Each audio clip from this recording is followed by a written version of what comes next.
اور جب ان کی جوانی تھی وہ فجر میں آ کر تہجد میں دعائیں کرتے تھے، مدرسے کی کامیابی کے لیے، مشن کی کامیابی کے لیے فکر کرتے تھے، دعائیں کرتے تھے۔ مجھے یاد ہے 2020 میں جب میں والد صاحب کے ساتھ کورونا کے بعد پہلا عمرہ جو تھا اس میں گیا، تو وہ زمانہ تقریباً 3-4 مہینے کا زمانہ ایسا تھا، والد صاحب بہت ہی زیادہ فکر میں تھے اور بہت ہی زیادہ ٹینشن جس کو کہیں گے، جس کو میں نے کبھی نہیں دیکھا والد صاحب کی زندگی میں، کہ بچے نہیں آ رہے مدرسے۔ امتحان کا زمانہ تھا، رات میں 2:30-3 بجے آپ تشریف لائے تو میں کتاب لے کر بیٹھا تھا، جس کتاب کا امتحان تھا وہ، تو مجھے کہا کہ بھائی 2:30-3 بجے آپ کتاب پڑھ رہے ہو، تو میں نے کہا کہ صبح امتحان ہے، تو کہا امتحان کے لیے تو جلدی سونا چاہیے۔ اس کے بعد میں نے دیکھا کہ آپ بہت تھک گئے، تو میں نے کہا کہ میں آپ کو کمر اور پاؤں دبا دیتا ہوں، سر دبا دیتا ہوں، تھوڑی دیر آپ کی خدمت کر لیتا ہوں۔ اللہ رب العزت کو کچھ دینا ہوتا ہے تو اللہ رب العزت اس طریقے سے اسباب مہیا فرماتے ہیں۔ تو میں آپ کا کہا کہ ٹھیک ہے، آپ ابھی تو بہت لیٹ ہو گئے، آپ سو جاؤ۔ میں نے اصرار کیا،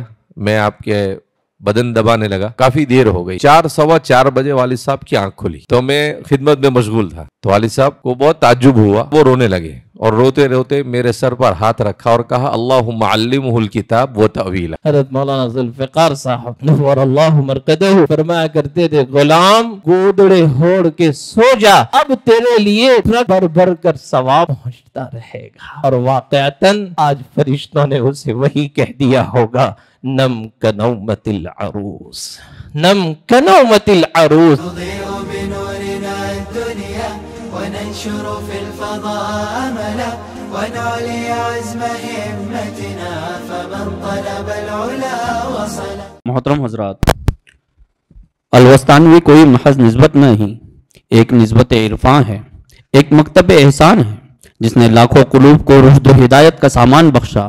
ان کی آنکھیں شب بیداریوں کی گواہ، ان کی دعائیں امت کے محافظ رہی۔ آج وہ دست دعا بلند نہیں رہا، جس کی ہر جنبش سے عرش لرز جاتا تھا۔ آج وہ دل خاموش ہے، جس میں درد امت کی دھڑکن تھی، مگر کیا چراغ بجھنے سے نور مٹ جاتا ہے؟ ہرگز نہیں۔ حضرت کی زندگی ایک مشعل راہ ہے، ایک امانت ہے جو ہر طالب حق کے ہاتھ میں تھمائی گئی ہے۔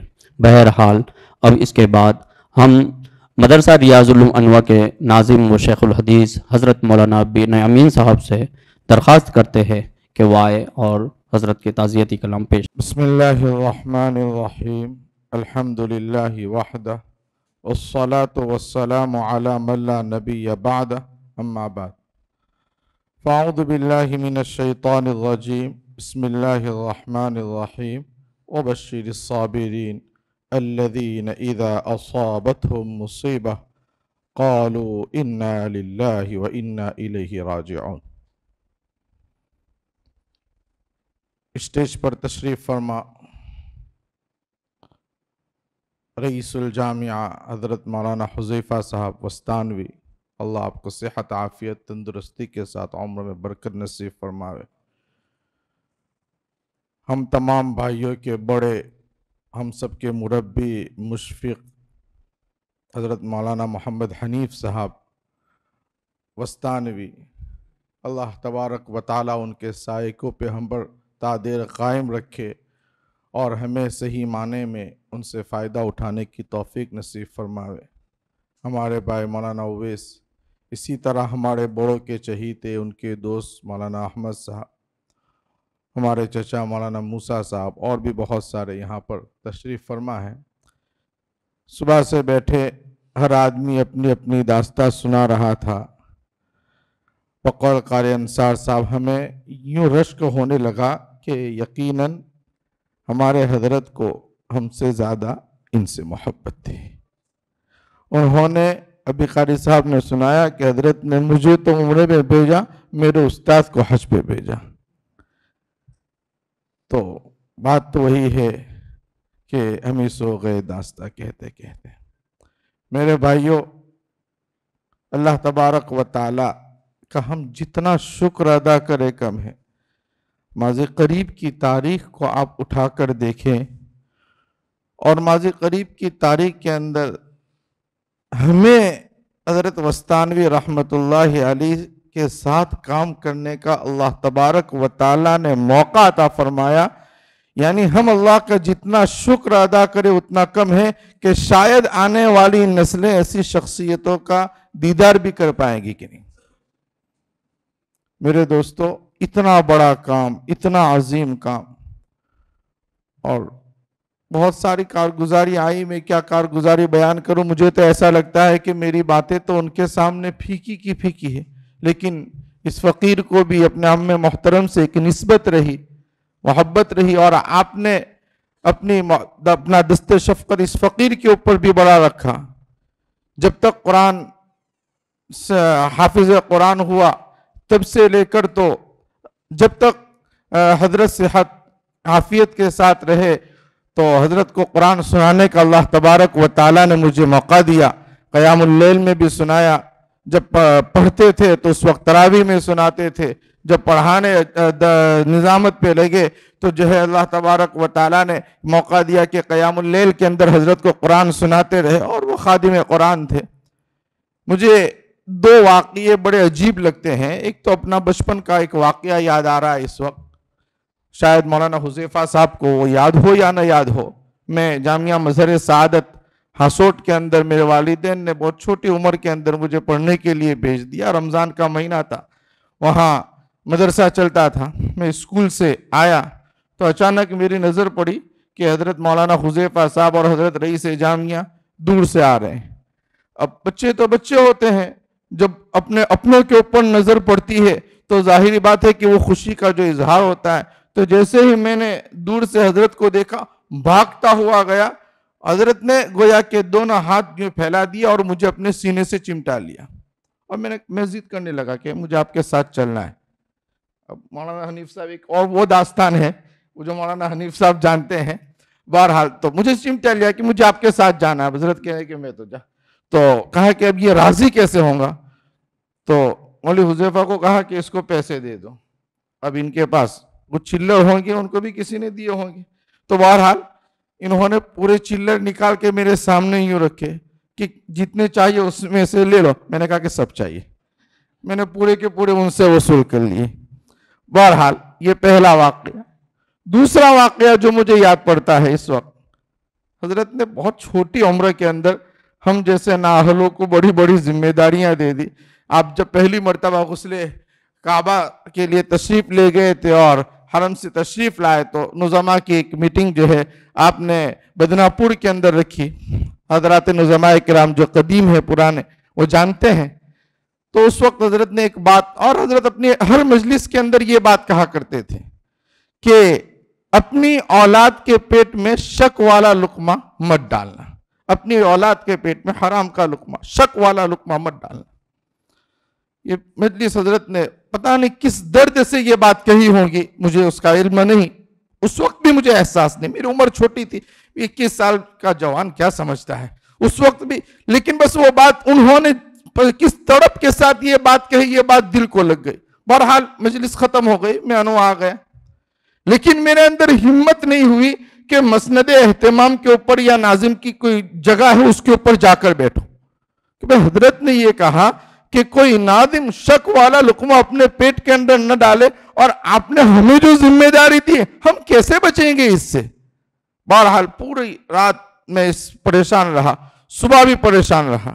چنانچہ آپ وہاں سے جامعہ عمر بن خطاب کنج کھیڑا کا پروگرام تھا، آپ وہاں پہنچے تو میں نے ہمارے مدرسے کے خادم کو کہا کہ بھئی موٹر سائیکل لو، مجھے لے چلو کنج کھیڑا۔ موٹر سائیکل کے اوپر وہ مجھے کنج کھیڑا لے کر گئے، لیکن ڈر بھی تھا کہ بھئی کیوں آئے، اس لیے کہ حضرت جب بھی دیکھتے کیوں آئے، کب جائیں گے، سوال تو کہ ابھی کل تو مل کر گئے، اب کیوں آئے؟ تو بہرحال تو مہمان خانے میں بیٹھے ہوئے تھے، میں چھپ کے گیا، میری خالہ بھی بیٹھی ہوئی تھی، ہماری بہن بھی بیٹھی ہوئی تھی، تو جھانک رہا تھا میں، تو دیکھ لیا، ارے بنو، انہوں نے کبھی مجھے بنیامین نہیں کہا، ہمیشہ لفظ بنو سے مخاطب، ہر آدمی کہ مجھے ایسا لگتا تھا کہ میرا حضرت مجھے سے پیار کرتا ہے۔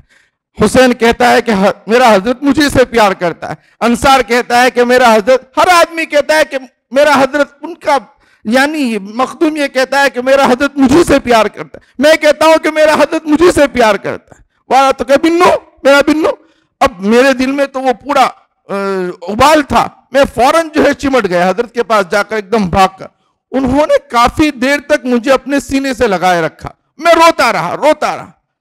جب کچھ تسلی ہوئی تو مجھے پوچھا کیا ہوا. میں نے کہا کہ حضرت کل آپ نے یہ بات کہی تھی کہ کوئی ناظم اپنے پیٹ کے اندر شک والا اور حرام لقمہ نہ ڈالے.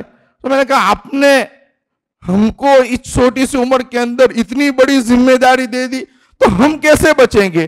ہمیں تو کچھ اس کا انداز ہی نہیں ہے، لہذا یہ کام ہم سے نہیں ہو سکتا. بس اتنا بولنا. میرے خالہ نے بولا کہ بھئی آپ بھی کیا بڑے بچوں کو جو ہے بڑی بڑی ذمہ داریاں دے کر بیٹھ گئے، آج کل کے بچے ان کو آپ نے ناظم بنا دیا. حضرت نے کہا کہ بھئی یہ بڑے کام کرنے والے بچے ہیں، اور مجھے تسلی دی کہ بیٹا جاؤ، اللہ تبارک و تعالیٰ کی مدد آپ کے ساتھ آئے گی. اور پھر ہمارے مولانا فاروق صاحب لولات، ان کو کہا کہ مجھے پوچھا کہ کس سے آئے تو کہا کہ موٹر سائیکل سے. موٹر سائیکل سے کیا؟ کہا کہ گاڑی کرو، ان کو جو ہے وہاں پر پھر دوبارہ انواع پہنچا دو. بہرحال تسلی تو ہو گئی، لیکن آج تک میں دفتر نہیں بنا سکا. اس دن کے بعد سے میرے پاس دفتر ہی نہیں. پھر اس کے بعد کافی دنوں تک چلتا رہا.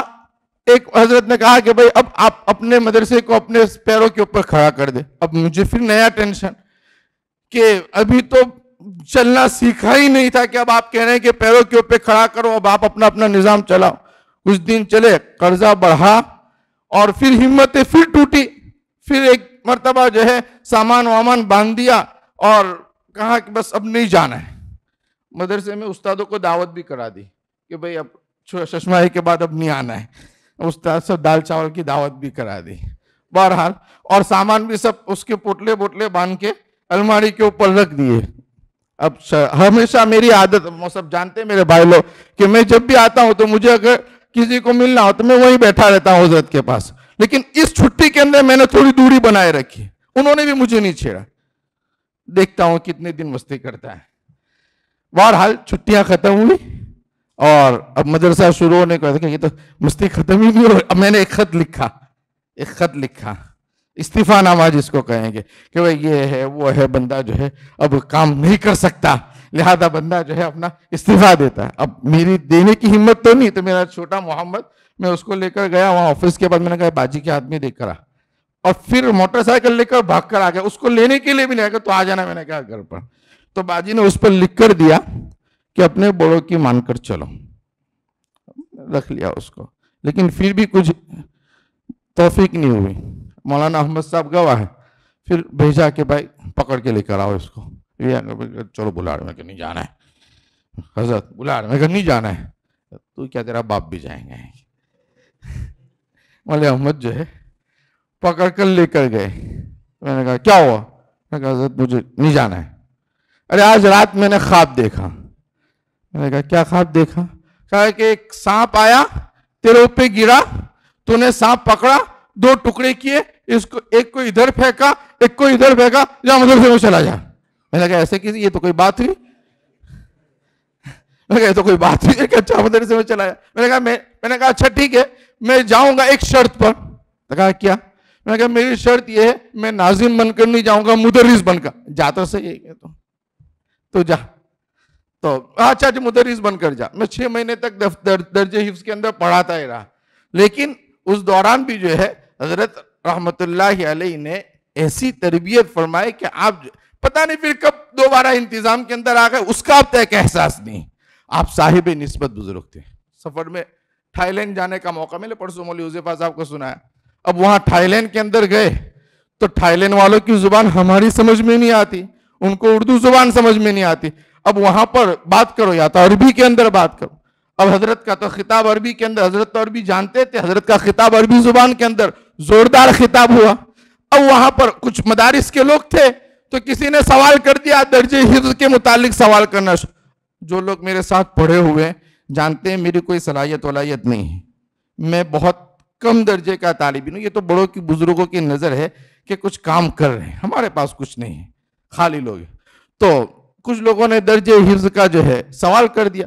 تو کہا کہ بھئی مولانا بنیامین صاحب جو ہے انشاءاللہ درجہ حفظ کے اوپر روشنی ڈالیں گے. اب میرے پیر لڑکھڑا رہے. توجہ کی برکت بتلا رہا ہوں، زندگی میں پہلی مرتبہ حضرت کی توجہ کی برکت سے زبان ایسی جاری ہوئی کہ میں نے درجہ حفظ کے سلسلے کے اندر عربی زبان کے اندر وہاں جو تقریر کی سامعین کو مطمئن کیا، اور لوگوں نے مجھے سوال، اس کے بعد کبھی تقریر کا موقع نہیں ملا۔ عربی زبان کے اندر ان کی توجہ کی برکت سے تقریباً 7 سے 10 منٹ تو جو ہے تقریر کا وہاں پر تقریر کی، اور میں نے اپنے سامعین کو مطمئن، لیکن اس میں میرا کمال نہیں تھا، مجھے یہ لگا کہ میرے حضرت کی توجہ کی برکت تھی۔ دوسرا واقعہ، ہم لوگ موزمبیق گئے تو وہاں پر مولانا نذیر صاحب نے کہا کہ بھئی حضرت کا بیان ہوگا، حضرت ہی جمعہ پڑھائیں گے، اب حضرت بیان کریں، میں مطمئن حضرت بیان کرنے ہیں تو بیٹھے۔ اب ہم جس کو کہیں گے زیادہ ایڈوانس جس کو کہیں گے تو ہم ایڈوانس بن کے اور سامنے جا کر بیٹھے، ایک دم سامنے ممبر کے قریب حضرت کے سامنے۔ اب حضرت کا بیان ختم ہوا تو کہا کہ خطبہ پڑھاؤ۔ اب ممبر کے اوپر کتاب ہی نہیں، تو مولوی نظیم نے کان میں کہا کہ یہاں کتاب رکھنے کو معیوب سمجھا جاتا ہے۔ میں نے کہا کہ کتاب رکھنے کو معیوب سمجھا۔ اب وہ اذان وہ سامنے والا، میں نے کہا اللہ میری مدد کرنا، سامنے والا اذان دے رہا ہے، اتنی دیر کے اندر میرے حضرت کی برکت اور ان کی توجہ کی برکت سے اللہ تبارک و تعالیٰ نے میری زبان کے اوپر میرے ذہن کے اندر خطبے کا مضمون جاری فرمایا، اور برجستہ ان کی توجہات کی برکت سے عربی زبان میں خطبہ دینے کا موقع ملا۔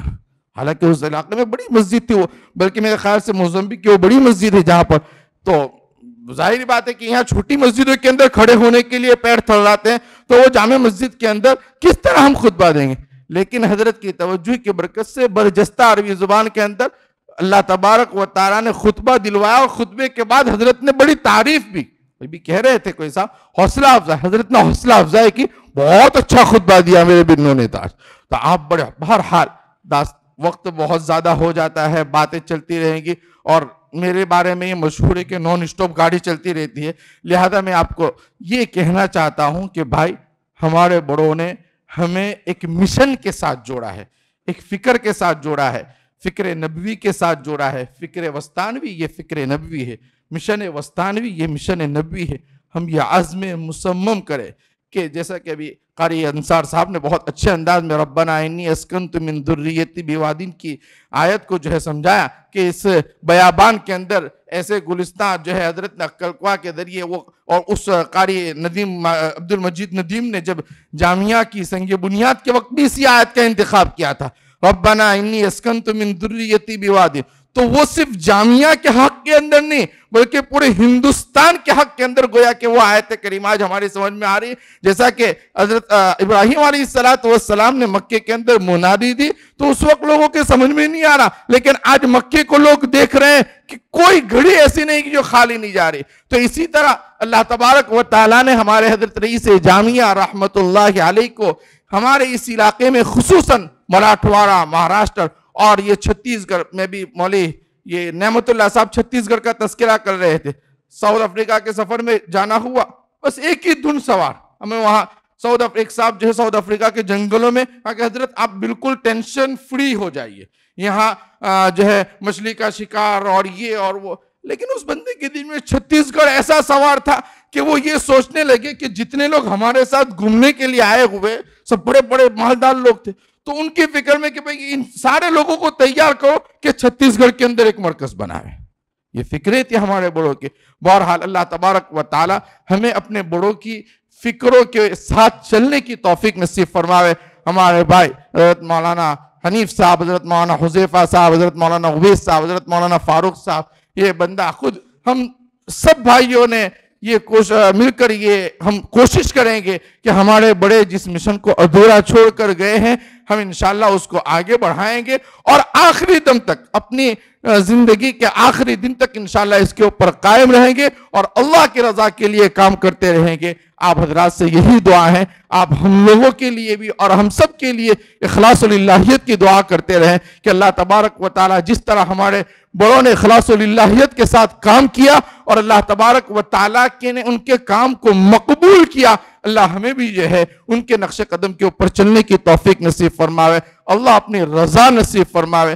آخر میں ایک بات کہہ کر اپنی بات کو ختم کرتا ہوں۔ لوگوں نے خادم قرآن کا، مولانا حذیفہ صاحب کا ایک واقعہ مجھے یاد پڑ رہا ہے اس وقت، کہ انہوں نے کہا تھا کہ جو آدمی کی جس سے محبت ہوتی ہے اس کا آخری وقت بھی اسی کے موافق ہوتا ہے۔ انہوں نے کسی کتاب کے حوالے سے یہ بات کئی پروگرام کے اندر پیش کی، تو حضرت رئیس جامعہ رحمت اللہ علیہ کو قرآن سے ایسی محبت تھی کہ آپ قرآن سنتے تھے تو گویا کہ آپ خوش ہو جاتے تھے. آخری دن جب لوگ کوئی کلمے کی تنقیل کرتا ہے, کوئی کیا کرتا ہے, لیکن آپ کی آنکھ کا آخری لمحہ کیا تھا کہ جو ہے دونوں بھائی قرآن پڑھ رہے تھے, آپ قرآن سن رہے تھے اور قرآن سنتے سنتے اس دنیا سے چلے گئے. گویا کہ مجھے وہ پورا واقعہ, وہ منظر میرے سامنے آ گیا کہ جس آدمی کو جس سے محبت ہوتی ہے اس کی موت بھی اسی مشغلے کے اوپر آتی. اللہ تبارک و تعالی ہمارے بڑوں کی, ہمارے حضرت رئیس جامعہ حضرت حافظ اسحاق صاحب, ان کی داستانیں اتنی داستانیں ہیں کہ اگر وہ ہم بیان کرتے رہیں گے تو شاید کئی دن گزر جائیں گے لیکن داستانیں ختم نہیں ہوں گی. بس ہم یہی دعا کرتے ہیں اللہ ہمارے بڑوں کی مغفرت فرماوے. حافظ صاحب کا رونا, حافظ صاحب کی وہ محبتیں, حضرت کا رونا, حضرت کی وہ محبتیں, انہی کے صدقے میں ہم اور آپ یہ سفید کپڑے پہن کر, کسی کو کوئی ناظم صاحب کہہ رہا ہے, کسی کو کوئی محتمم صاحب کہہ رہا ہے, ہم اس لائق کہاں تھے کہ ہم نظامت کے اوپر بیٹھے؟ ہمارے اندر کیا حیثیت تھی؟ ہم کچھ کام کے نہیں تھے, لیکن ہم بے کاموں کو انہوں نے انگلی پکڑ کر کام کا بنایا. اور کیسا کام کا بنایا؟ ایک ایک اپنی فکروں کو ہمارے دلوں کے اندر منتقل کر دی. اب یہ بھی مولانا نعیم صاحب بیان فرما رہے کہ مولانا وستانوی خادم قرآن میں ہمارے مساجد ہے, لیکن ان کے ساتھ ساتھ انہوں نے نعیم صاحب کو بھی جو ہے مساجدوں کے بنانے کا ذریعہ بنایا. مولانا موسیٰ صاحب وستانوی ہمارے چچا یہاں بیٹھے, کتنی مسجد ہے آپ کے توسط سے. تو یہ سب اس مشن کے اندر جو ہے ان کے ساتھ چلے, اور نہ معلوم کتنے میں ہمارے مساجد جو ہے ان کے توسط سے بنے, کتنے خادم قرآن بنے. تو یہ سب جو ہے ہمارے بڑوں کی نظریں تھی. اللہ ہمارے بڑوں کی کروٹ کروٹ مغفرت فرماوے. وباللہ توفیق. محترم حضرات, حضرت کا وجود فقط ایک عالم دین نہ تھا, وہ تفسیر کا تاج, حدیث کا ہار, فقہ کا محور اور تصوف کا ستارہ تھے. ان کی گفتگو میں حکمت کی پھوار تھی, ان کی خاموشی میں عرفان کی قطار تھی. وہ زبان سے کم دل سے زیادہ بولتے تھے, اور جب بولتے تھے تو گویا حکمت کی تار چھیڑتے تھے, دلوں کی زنگار چھاڑتے تھے. کیا شخصیت تھی کہ سادگی میں صدیوں کی سنجیدگی, نگاہ میں بصیرت کی دھار اور قلب میں امت کا قرار چھپا تھا. نہ شہرت کے طلبگار بنے, نہ ستائش کے اسیر. ان کی زندگی تصنع سے پاک, تواضع سے لبریز اور تواضع کا مجسمہ تھی. اب اس کے بعد میں نائب رئیس الجامعہ حضرت مولانا اویس صاحب دامت برکاتہم سے بہت عاجزانہ درخواست کروں گا کہ حضرت آئے اور حضرت کی کچھ یادیں, کچھ باتیں ہمارے سامنے پیش فرمائیں. السلام علیکم ورحمۃ اللہ وبرکاتہ. نحمده ونصلي على رسوله الكريم. اما بعد, قال الله تبارك وتعالى بسم الله الرحمن الرحيم ان الذين قالوا ربنا الله ثم استقاموا تتنزل عليهم الملائكة الا تخافوا ولا تحزنوا وابشروا بالجنة التي كنتم توعدون نحن اولياؤكم في الحياة الدنيا وفي الآخرة. صدق الله العظيم. محترم نظماء کرام, رئیس الجامعہ حضرت مولانا حذیفہ صاحب, برادر محترم حضرت مولانا حنیف صاحب, برادر محترم حضرت مولانا بنیامین صاحب, ام محترم مولانا موسیٰ صاحب اور تمام ہی نظماء کرام, ہم سب ایک غم کے ماحول سے, ایام غم سے اور ایام حزن سے گزر رہے ہیں, اور ہمیں نہیں پتہ یہ غم کب ہلکا ہوگا. لیکن والد صاحب کا ایک جملہ جو آج سے میں نے 3 دن پہلے میرے چچا زاد بھائی ماسٹر سلیم ان سے سنا. ہم لوگ سب والد صاحب کی باتوں کو یاد کر رہے تھے, تو کوئی رو رہا ہے, کوئی ان کی باتوں کو سنا کر ہنس رہا ہے. تو ماسٹر سلیم آئے باہر سے اور آ کر کہنے لگے کہ جب دادا کا انتقال ہوا تو 3 دن گزر گئے, سب اسی طرح مجلس میں بیٹھے ہوئے تھے, تو ابا آئے اور کہنے لگے اب یہ رونا دھونا بند کرو. جو کام کرنے والے تھے اور جن کو کام کرنا تھا وہ تو کام کر کر چلے گئے, اب اپنی فکر کرو ہم کو کیا کرنا ہے. یہ وہ جملہ تھا. میں اس دن پورا دن پریشان تھا کہ یہ غم ہلکا کیسے ہوگا, لیکن وہ جملہ اتنا اثر کر گیا دل پر کہ بہت ہی زیادہ غم ہلکا ہوا اور جامعہ کے امور کے اندر دل لگنے لگا. اور الحمدللہ بھائی کے ساتھ مل کر بھائی کی سرپرستی میں جو کچھ کوششیں جاری ہے والد صاحب کی زندگی میں جاری تھی اس کو آگے بڑھانے کی کوشش کرنے لگے. خیر یہ تو مجھے آپ کو بتانا تھا کہ جو میں نے محسوس کیا میں نے سوچا کہ میں آپ کے ساتھ بھی اسے بیان کروں. میں زیادہ کچھ بیان تو نہیں کرنا چاہتا لیکن کیونکہ آپ تمام نظما حضرات ہیں تو والد صاحب کی شخصیت ہمہ جہت بہت ساری جہاد کی مالک تھی لیکن جو ان کی ایک جہت تھی جہت محتمم. ایک ناظم کیسا ہوتا ہے ایک محتمم کیسا ہوتا ہے وہ ہم سب کو اپنی زندگی میں اس کو اپنانا چاہیے. ان کی زندگی شروع ہوتی تھی فجر کی نماز تو جب وہ جوان تھے تو فجر سے پہلے آ جاتے تھے. تو ہم سب کو اس بات کا محاسبہ کرنا چاہیے کہ ہم میں سے کتنے فجر سے پہلے مدرسے میں پہنچتے ہیں. اور جب ان کی جوانی تھی وہ فجر میں آ کر تہجد میں دعائیں کرتے تھے مدرسے کی کامیابی کے لیے مشن کی کامیابی کے لیے فکر کرتے تھے دعائیں کرتے تھے. تو ہم سب کو اس بات کا اہتمام کرنا چاہیے کہ کون تہجد میں پہنچ رہا ہے اور کون انہی کے اسوے پر عمل کر کے آپ صلی اللہ علیہ وسلم کے بتائے ہوئے اعمال پر عمل کر کے انہی کی طرح تہجد میں اللہ کے سامنے گر گرا کر مدرسے کی کامیابی کے لیے دعائیں کر رہا ہے اور مشکلات کا حل ڈھونڈ رہا ہے. اور اسی طرح والد صاحب خود جب بھی یہاں موجود ہوتے ذکر کرواتے تھے خود ہی ذکر کرواتے تھے. کسی کو ذمہ داری نہیں دی تھی کہ تم کر لینا میں تو جا رہا ہوں.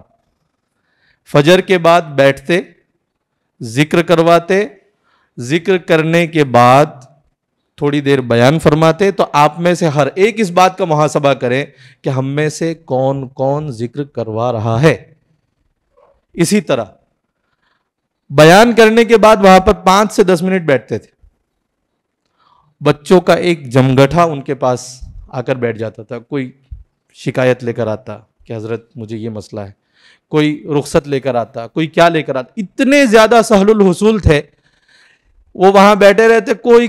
کبھی کوئی مہمان آ گیا ساتھ میں مل لیے بیٹھ لیے. کبھی ان کی ابا ایک بات بولتے تھے میں جہاں بیٹھ گیا وہ میری آفس, میری کوئی آفس نہیں ہے. تو فجر کے بعد 5 منٹ وہاں بیٹھتے اور طلبہ آتے, کوئی چھوٹا بچہ آ جاتا کوئی بڑا بچہ آ جاتا, وہیں پر کتنے بچوں کا تعارف ہو جاتا. کوئی ایسی آ کے ملتا حضرت کہاں سے بیٹا. ایک مرتبہ میں 3-4 سال پہلے کی بات کروں 3-4 بچے آئے شہادہ کے. ابا نے پوچھا کہاں سے ہو بیٹا. شہادہ شہادہ شہادہ شہادہ. اچھا ماشاءاللہ بڑا کام کرنا ہے. پھر ان کو وہ اول میں آئے ہوئے بچے ہیں وہ مل رہے ہیں کہاں سے آئے شہادہ سے. اب ان کے ساتھ والد صاحب کا تعلق ایسا ہو گیا کہ وہ ہر نماز کے بعد حضرت کے پاس آ جائے. ارے بیٹا کیسا ہے, برابر پڑھ رہے ہو نا, علم الصرف کا سبق کتنا ہوا, علم النحو کا سبق. یہ جو لگاؤ ہے طلباء کے ساتھ وہ لگاؤ آپ کو پیدا کرنا ہے. اگر آپ مسند اہتمام کو ہی سمجھ لیں گے کہ بس یہیں بیٹھنا ہے یہیں پر بچے آئیں گے ہمارے پاس تو آپ غلط فہمی میں مبتلا ہے. آپ کو اتنا سہل الحصول ہونا ہے کہ کہیں پر بھی کبھی بھی جس ضرورت کے لیے بچہ آپ کے پاس آئے آپ اس کے لیے حاضر ہو. میں نے کئی مرتبہ سہل الحصول کی جو بات کر رہا ہوں ان کو جب جو فون کرتا فوراً اٹھاتے تھے. آپ سب کو اس کا تجربہ ہوگا. اور اگر نہیں اٹھا پاتے تو فوراً اس کو آپ جواب دیتے تھے. تو آپ کو بھی بننا ہے کہ ہم بھی اگر ہمیں کوئی رابطہ کریں گا تو ہم فوراً اس کو اٹھائیں گے اور اس کا جواب دیں گے. اور صرف جواب نہیں دینا, ساتھ میں اس فکر کے ساتھ وہ فون کرتے تھے کہ میں اس کی ضرورت کو کیسے پورا کروں. میں اپنے ساتھیوں کے درمیان بیان کرتا تھا کہ ہم عام لوگوں کے پاس جب کوئی آدمی ضرورت لے کر جاتا ہے تو وہ جس شخص کے پاس جو بندہ گیا ہے وہ کہتا ہے, وہ سوچتا ہوگا کہ کیا میں اس کی ضرورت پوری کر پاؤں گا. پہلے یہ سوچتا ہے میرے پاس پیسے ہے کہ نہیں. کیا میرے پاس وہ اسباب ہے کہ میں اس کی ضرورت کو پورا کر پاؤں؟ لیکن والد صاحب وہ نہیں سوچتے تھے. والد صاحب یہ سوچتے تھے اس کی ضرورت مجھے پوری ہی کرنی ہے. تو ہم سب کو بھی اس بات کا اہتمام کرنا ہے کہ اگر ہمارے پاس کوئی آئے, ہم کو, یعنی کئی مرتبہ یہ ہوتا تھا پیسے نہیں ہوتے تھے, کوئی آیا کہ حضرت 1 لاکھ کی ضرورت ہے, ٹھیک ہے, ان کو کام سمجھ میں آ گیا اور فکر سمجھ میں آ گئی, مشکل سمجھ میں آ گئی, فوراً لکھ کر دے دیا اس کو, اور ادھر اکاؤنٹ میں 1 روپیہ نہیں ہے. ان کو کہا کہ بھائی آپ اتنا کام کر کے آ جاؤ, انشاءاللہ آپ کو پیسے مل جائیں گے. وہ 2 مہینے بعد آتا, 3 مہینے بعد آتا, وہ کام دکھا دیتا, پیسے اس کو مل جاتے. تب تک اللہ تعالیٰ اسباب مہیا کر دیتا. والد صاحب ہمیشہ ایک بات کہتے تھے کہ لوگوں کی فکر کرو, اللہ تعالیٰ اسباب, یہ جو دستے غیب کا مولانا نے بتایا, تو آپ تمام حضرات کو بھی یہی سمجھنا ہے کہ بھائی ہم کس طرح طلباء کے لیے سہل الحصول بنے اور ان کی ضرورتوں کو پورا کرنے والے ہم بنے. اسی طرح والد صاحب کا جو اساتذہ کے ساتھ جو تعلق تھا, اساتذہ کے ساتھ جو والد صاحب کا انتظامی لائن سے جو اساتذہ کے ساتھ لگاؤ تھا, کہ کوئی بھی استاذ والد صاحب کے پاس آتا کہ بھائی ہمارے یہاں حضرت ایک بیٹی کی شادی ہے, فوراً لکھ کے دیتے تھے کہ بھائی ان کو 5,000 دو, ان کو 10,000 دو. تو یہ ایک محتمم کی ذمہ داری ہے کہ وہ اپنے ماتحت کی فکر کرے, اور ماشاءاللہ آپ میں سے بہت سے حضرات کرتے ہیں. مولانا نعیم صاحب سے اور باقی تمام حضرات سے بھی والد صاحب بہت خوش تھے, کیونکہ وہ لوگ بھی اسی طرح انتظام کرتے ہیں. جب والد صاحب کو پتہ چلا تھا کہ مولانا نعیم صاحب ہر سال ایک بندے کو حج میں بھیجتے ہیں, عمرے میں بھیجتے ہیں, تو بہت خوش ہوئے تھے کہ بھائی یہی ہم کو کرنا ہے, کیونکہ یہ لوگ پورا گھر بار چھوڑ کر ہمارے پاس آ گئے ہیں, اور اگر ہم ہی ان کی فکر نہیں کریں گے تو کون کریں گا. اسی طرح جو جتنی بھی صفات ہیں کہ ہمیں چاہیے کہ ہم ان صفات کو اپنے اندر پیدا کریں اور ان کا رول ماڈل ہم بنیں. اور اگر ہم ان چیزوں کو جو آپ نے تجربہ کیا تھا والد صاحب, اگر آپ اس کو اپنے اندر پیدا کر لیں گے, انشاءاللہ آپ بھی اپنے علاقے کے مولانا غلام محمد وستانی بن جائیں گے انشاءاللہ. یہ بہت ہی عام باتیں تھیں جو والد صاحب کے اندر ہر کوئی دیکھتا تھا, لیکن ہمیں چاہیے کہ ہم اسے پیدا کریں اپنے اندر. اور اسی طرح بہت ساری باتوں میں سے ایک بات یہ کہ ایتام اور ارامل, اس پر وہ اس طرح ایتام اور ارامل کی کفالت کے لیے ابا یہاں سے لے کر مطلب کہاں کہاں اس کام پر وہ توجہ نہیں دیتے تھے کہ بھائی ایتام اور ارامل پر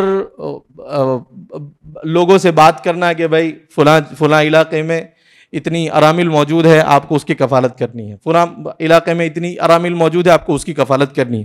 جیسے مولوی مخدوم نے بتایا کہ بھائی میں نے کہا کہ بھائی مجھے چھوڑ کر جانا ہے, تو ابا نے پوچھا کیوں جانا ہے, کہ بھائی میرے والد صاحب نہیں, مجھے کمانا ہے گھر میں.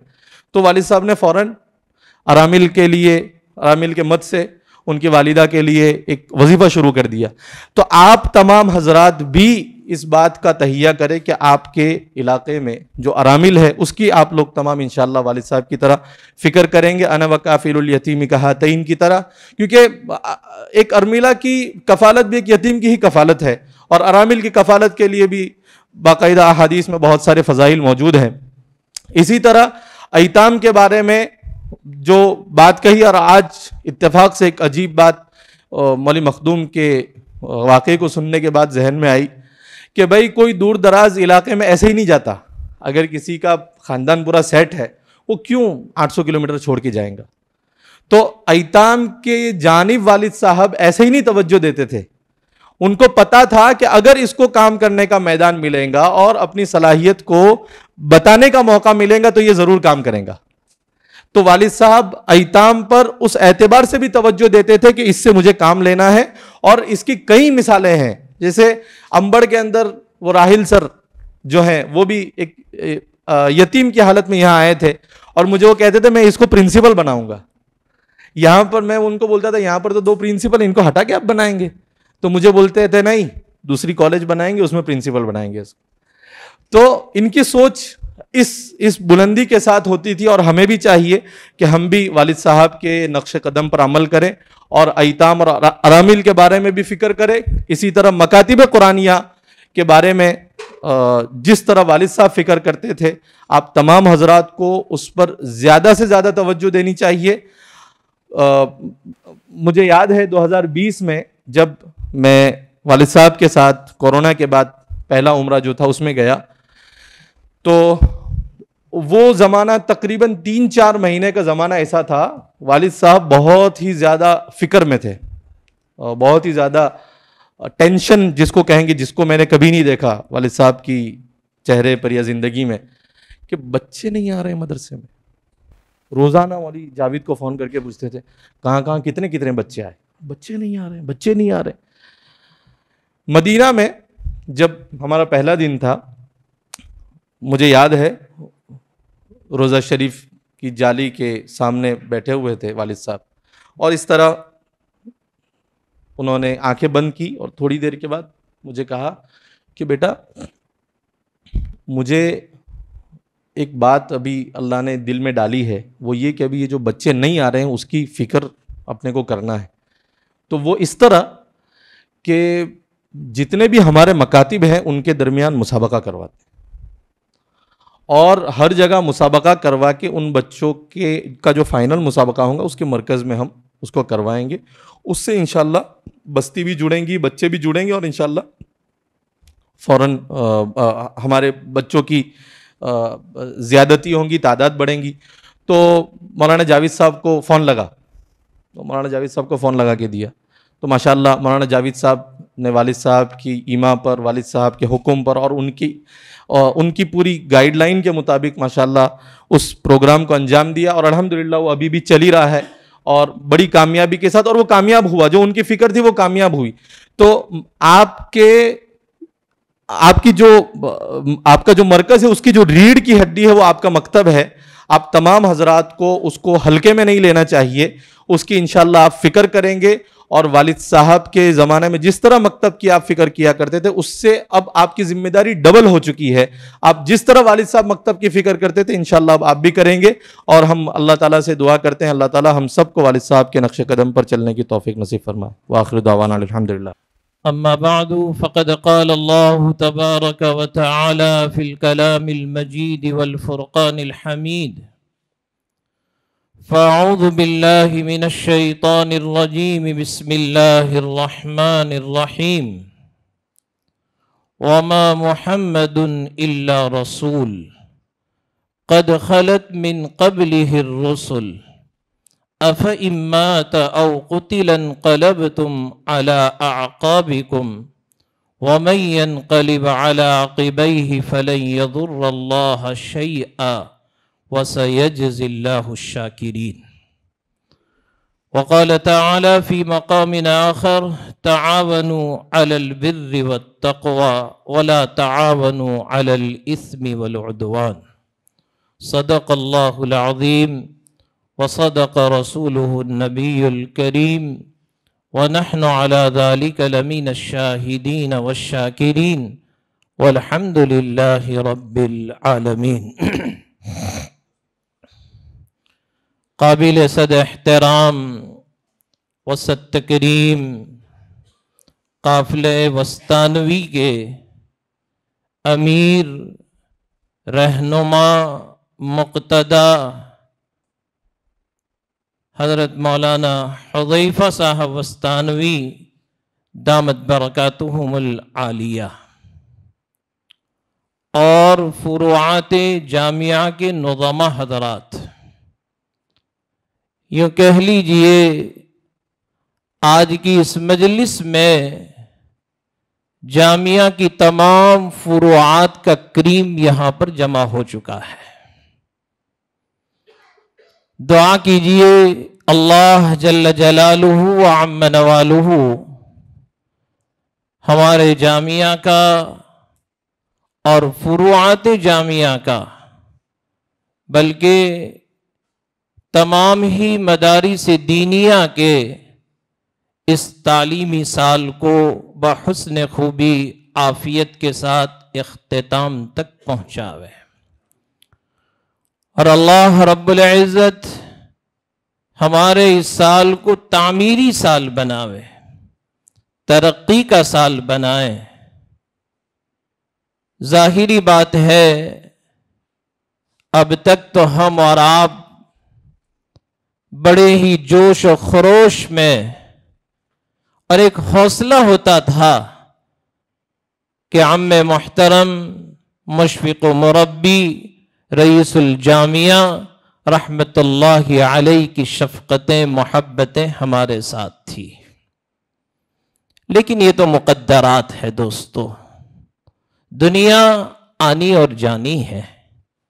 جب سے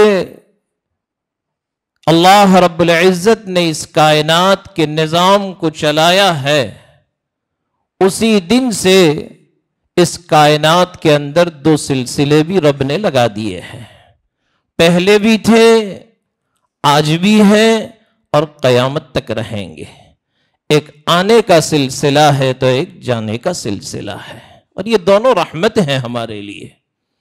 اگر دنیا میں صرف آنے کا سلسلہ ہوتا، جانے کا نہ ہوتا، تو مجھے اور آپ کو یہاں پر بیٹھنے کی جگہ بھی نہ ملتی۔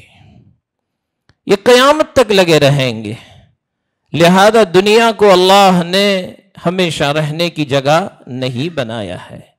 حضرت ہمیشہ یہ کہا کرتے تھے، جگہ جی لگانے کی دنیا نہیں ہے، جگہ جی لگانے کی دنیا نہیں ہے، یہ عبرت کی جا ہے، تماشا نہیں ہے۔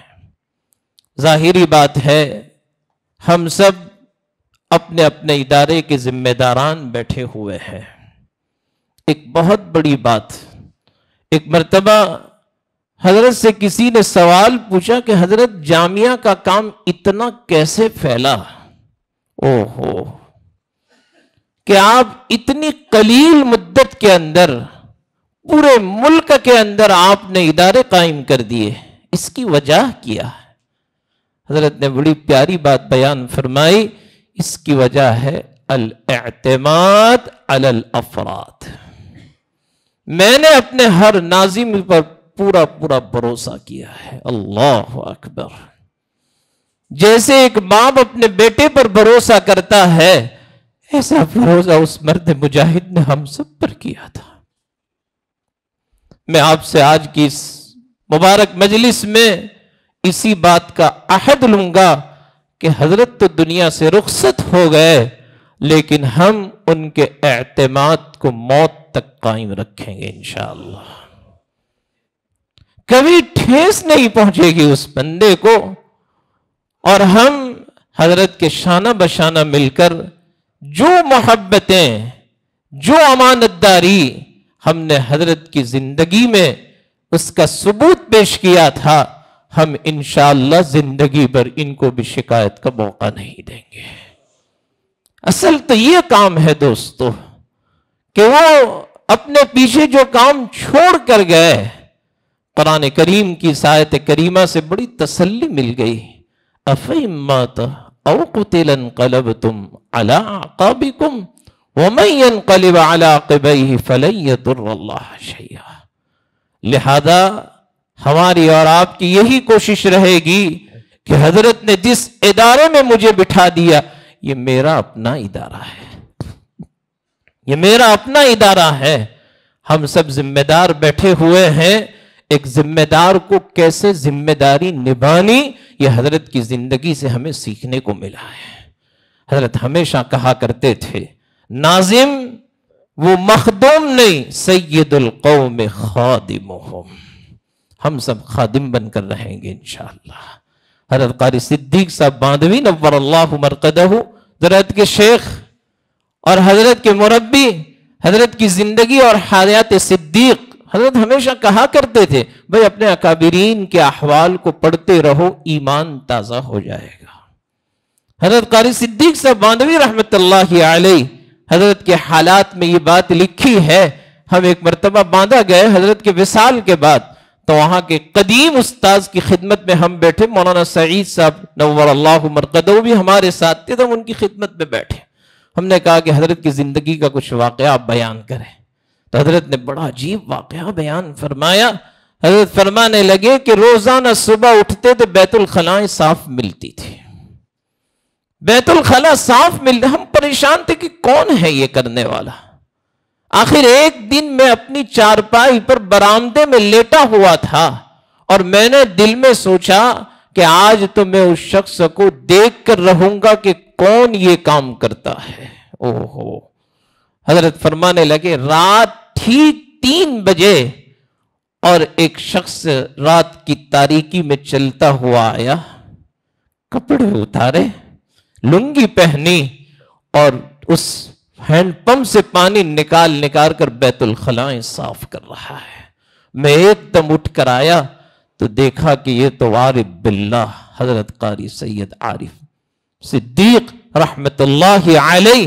ایک دم میں حضرت کے قریب آ گیا تو حضرت مجھ سے لپٹ گئے، اور لپٹنے کے بعد کہنا کسی سے یہ راز کھولنا مت، اس راز کو راز میں رکھنا، سید القوم خادمہم، ہم خادم بن کر رہیں گے، مخدوم بن کر نہیں رہیں گے۔ حضرت کی ایک سوچ تھی کہ بھائی طلباء کی قدر کرو، طلباء کی قدر کرو۔ ابھی حضرت بیمار تھے اور حضرت کو کچھ غنودگی تھی، پھر ہوش میں آئے تو ہم سب بھائی بیٹھے ہوئے تھے تو مولانا حذیفہ صاحب نے یوں کہا کہ ابا 10,000 طلباء جامعہ میں آ چکے ہیں۔ وہ بہت خوش ہوئے اور انہوں نے ایک ہی بات کہی، طلباء سے شفقت کا معاملہ کرنا، طلباء سے شفقت کا معاملہ کرنا۔ اور حضرت کی نظر تو دیکھیں، وہ ہمیشہ ایک بات کہا کرتے تھے، علاقائیت میرے پاس کوئی چیز نہیں ہے، علاقائیت کوئی چیز نہیں ہے، یہ فلاں علاقے کا نہیں، انما المؤمنون اخوہ، انما المؤمنون اخوہ، سارے بھائی بھائی بن کر کام کریں گے۔ لہذا آپ کے ادارے میں آپ کے طلباء کو ہم وہ شفقتیں دیں گے جو ایک باپ اپنے بیٹے کو شفقتیں دیتا ہے۔ آپ اپنے اساتذہ سے بھی کہیں کہ طلباء کی قدر کریں۔ شیخ الاسلام حضرت مولانا حسین احمد مدنی نور اللہ مرقدہ نے ایک مرتبہ دارالعلوم دیوبند کی دارالحدیث میں یہ بات بیان فرمائی کہ ایک آدمی کے پاس دانا تو ہے، کھیت نہیں ہے۔ ظاہری بات ہے ایک دن وہ آئے گا کہ وہ دانا سڑ جائے گا، گل جائے گا، لیکن اگر دانے کے لیے کھیت کا ہونا ضروری ہے، اللہ نے ہمیں علم کا دانا تو عطا فرمایا، لیکن یہ طلبہ ہماری کھیتی ہے۔ اگر یہ نہ ہوں گے تو کل ہمیں بھی کہہ دیا جائے گا کہ آپ بھی تشریف لے جائیں۔ لہذا آپ اپنے طلبہ کو شفقتیں دیں گے۔ ناظم کی حیثیت ایک باپ کی حیثیت کی طرح ہے، جیسے ابھی بھائی مولانا اویس نے کہا، حضرت کی عادت تھی، حضرت بیٹھتے تھے اور چھوٹے چھوٹے بچے بھی حضرت سے لپٹ جاتے تھے، اور حضرت سے ایسی باتیں ہوتی تھی جیسے کہ ایک باپ اپنے بچوں سے باتیں کر رہا ہے۔ لہذا ہمیں بھی وہ شفقتیں دینی پڑے گی، حضرت کی خوبیوں کو ہمیں اپنی زندگی میں لانا پڑے گا۔ حضرت کی خوبیوں میں ایک بات یہ بھی تھی، رجل بکا، بہت رونے والے تھے، کثیر البکا تھے۔ ہم سب حضرات کو بھی اپنے آپ کو رونے والا بنانا پڑے گا، ہم بھی رونے والے بنے۔ ناظم اگر پہلی صف میں نماز پڑھے گا، انشاءاللہ آپ کا پورا ادارہ صف اولیٰ کا اہتمام کرے گا۔ یہ بات حضرت ہمیشہ کہا کرتے تھے، اور حضرت یہ کہتے تھے، ناظم یعنی وہ گویا کہ ایسا ہے کہ بادشاہ ہے۔ تو وہ بچی جو حافظہ بن چکی تھی، میں کبھی ان سے رابطہ تھا نہیں، تو جب دعا کر کے میں باہر نکلنے لگا تو چھوٹا سا بچہ اپنا ہاتھ میں لے کر کھڑی ہے اور میرے پاس آ کر کہنے لگی کہ حضرت آپ میرے بچے کے سر پر ہاتھ پھیر دیجئے اور اسے دعا دے دیجئے۔ میں نے اس کو دعا دی اور پھر میں نے اس بچی سے پوچھا کہ بیٹا قرآن کا کیا حال ہے؟ اللہ اکبر! اس یتیم بچی کہنے لگی، میں آج ایک بچے کی ماں بن چکی ہوں، لیکن الحمدللہ حضرت روزانہ سارے کام کاج کرتے ہوئے 3 پارے روزانہ پڑھ لیا کرتی ہوں۔ یہ سب کس کے کھاتے میں جا رہا ہے؟ حضرت کے کھاتے میں۔ حضرت مولانا ذوالفقار صاحب نور اللہ مرقدہ فرمایا کرتے تھے، غلام گودڑے ہوڑ کے سو جا، اب تیرے لیے ٹرک بھر بھر کر ثواب پہنچتا رہے گا. اور واقعتاً آج فرشتوں نے اسے وہی کہہ دیا ہوگا، نم کنومت العروس، نم کنومت العروس. اس لیے عزیز دوستو وقت کافی ہے، میں آپ حضرات سے یہی گزارش کروں گا کہ ہم امانت داری سے کام کریں گے. مالیات پر حضرت کی بہت نظر ہوتی تھی، بہت نظر ہوتی تھی. ہمیشہ کہا کرتے تھے کہ ہمارا مالیات کا نظام مضبوط ہونا چاہیے. ہماری نظر ادارے کے مالیات پر نہیں ہونی چاہیے. ہماری ضرورتوں کو پورا کرنے والا کون ہے؟ اللہ ہے. یاد رکھنا، عزت کے بنانے میں دیر لگتی ہے، جانے میں دیر نہیں لگتی ہے. اور خاص طور پر ان حالات کے اندر جہاں ہم گزر رہے ہیں، بڑے نازک حالات ہیں. ہم اپنے ادارے کو جتنا ہو سکے، حضرت اکثر کہا کرتے تھے ناظم کو زیادہ سے زیادہ وقت مدرسے میں گزارنا چاہیے. آپ اپنے مرکز کو کبھی نہ چھوڑیں، مرکز میں جم کر بیٹھیں. اور حضرت کہتے تھے، میرے استاد مولانا ذوالفقار صاحب 40 سال تک فلاح دارین کو انہوں نے کبھی چھوڑا نہیں. تو آج وہ دنیا سے چلے گئے لیکن دنیا یاد کر رہی ہے. تو مالیات کا نظام بھی ہمارا مضبوط ہونا چاہیے. امانت کے اندر خیانت ہم کبھی نہیں کریں گے انشاءاللہ. اپنے اساتذہ سے بھی کہیں، خاص طور پر اپنے اساتذہ کی اس بات کی تاکید کریں، طلبہ کے ساتھ زد و کوب کا معاملہ بالکل نہ ہو، محبت کے ساتھ پڑھاؤ. اور عزیز دوستو، ہمیں اپنے اداروں میں طلبہ کی تعداد بڑھانے کی ضرورت ہے. ہم اپنے علاقے میں، جیسے ابھی بھائی اویس نے کہا، مکاتب یہ ہمارے لیے بہت بڑی ریڑھ کی ہڈی ہے. لہذا 102 مکتب کسی کے نگرانی میں، کسی کے نگرانی میں اتنے مکاتب، تو ہم ان مکاتب کو اپنے مرکز کے ساتھ جوڑ کر رکھیں گے. انشاءاللہ ہمارا یہ ادارہ چلتا پھلتا اور پھولتا رہے گا. دعا کیجئے اللہ رب العزت جس طریقے سے ہم پہلے کام کر رہے تھے، اسی طرح اخلاص کے ساتھ ہمیں کام کرتے رہنے کی توفیق عطا فرمائے. لہذا آج سے میرے اور آپ کے اور تمام ہی نظماء کے رہبر ہمارے رفیق برادر عزیز حضرت مولانا حذیفہ صاحب وستانوی دامت برکاتہم العالیہ ہیں. لہذا ہم ان کی نگرانی، ان کی رہبری اور ان کے مفید مشوروں سے چلتے رہیں گے. اللہ ان کو ہمت، طاقت، قوت عطا فرمائے، اور اللہ ان کو بھی ہم کو بھی اخلاص کے ساتھ کام کرنے کی توفیق عطا فرمائے. آمین. وآخر دعوانا ان الحمدللہ. اب ہم بڑے ہی ادب و احترام کے ساتھ ہمارے رئیس محترم حضرت الاستاد مولانا محمد حذیفہ صاحب وستانوی حفظ اللہ رہا کی خدمت میں مؤدبانہ درخواست کرتے ہیں کہ آپ ہم سب کو اپنی ذرہ نوازیوں سے مستفیض فرمائیں. بسم اللہ الرحمن الرحیم. الحمد للہ رب العالمین والعاقبۃ للمتقین والصلاة والسلام علی سید الانبیاء والمرسلین سیدنا وحبیبنا وحبیب رب العالمین محمد وعلى آلہ واصحابہ ومن هدى بهدیہ الى یوم الدین.